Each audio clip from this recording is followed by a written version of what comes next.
কৰি ৰেকৰ্ড কৰিবলৈ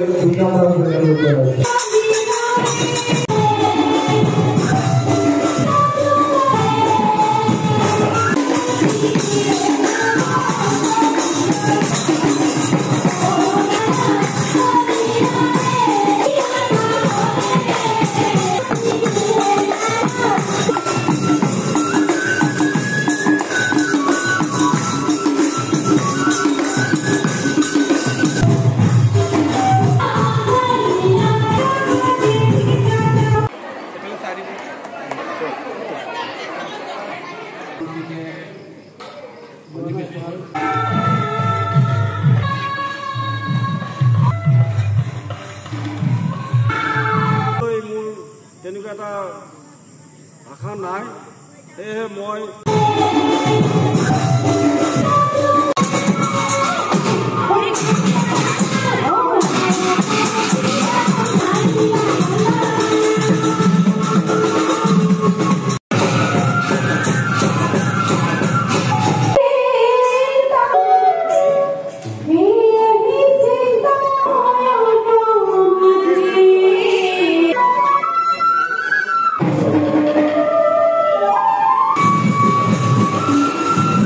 আমি আজি ৰাতিপুৱাৰ পৰা প্ৰথম কাৰ্যসূচী ল'লোঁ পতাকা উত্তোলন, তাৰপৰা স্মৃতি তৰ্পণ, তাৰপিছত লৈছোঁ আমাৰ সাংস্কৃতিক শোভাযাত্ৰা, তাৰপিছত লৈছোঁ আমন্ত্ৰিত কৰি অনা নামতি কল দুৰ্নীতি জাজুৰিৰ পৰা, তাৰপিছত আমি উন্মোচন কৰিলোঁ পুতলাদাৰ, তাৰপিছত অলপ পাছতে আমাৰ কেলগোপাল নাট উন্মোচন হ'ব। তাৰ লগে লগে কেলগোপাল নাট উন্মোচন কৰাৰ আগে আগে স্মৃতি গ্ৰন্থ আমি উন্মোচন কৰিম।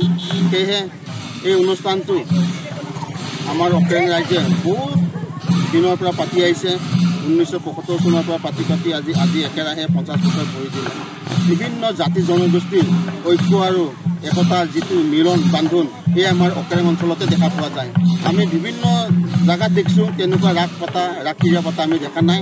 এইখিনি সম্পূৰ্ণৰূপে ট্ৰাইবেল এৰিয়া, তথাপিতো আমি ৰাসটো যে জীয়াই ৰাখিছোঁ সেইটো আমি অসমবাসীৰ আগত এটাই চিনাকি কৰিব বিচাৰিছোঁ। আমি সমূহ জাতি জনগোষ্ঠী মিলি আমি অসমীয়া সেইটোৱে ক'ব বিচাৰিছোঁ। কিমান দিনীয়া কাৰ্যসূচী লৈছে হাতত? আমি 4 দিনীয়া কাৰ্যসূচী। আজি প্ৰথম দিনীয়া কাৰ্যসূচী। হয়, এই কাৰ্যসূচীত যিখিনি আমি সহায় সহযোগিতা পাইছোঁ কাৰ্বি আংলং সাহিত্য শাস্ত্ৰ পৰিষদৰ EM তথা এই নমাটি সমষ্টিৰ জনপ্ৰতিনিধি ৰিতেশ সিং ডাঙৰীয়াৰ ছাৰৰ যদি সহযোগ নাথাকে আমি এই অনুষ্ঠানটো সফল কৰাত কিছু অসুবিধা ব্যাঘাত জন্মিলে হয়। তেখেতৰ সহায় সহযোগ একান্ত আন্তৰিকতাৰ বাবে এই অনুষ্ঠানটো পাতিবলৈ আমি সফলভাৱে আয়োজন কৰিবলৈ সমৰ্থ হৈছোঁ।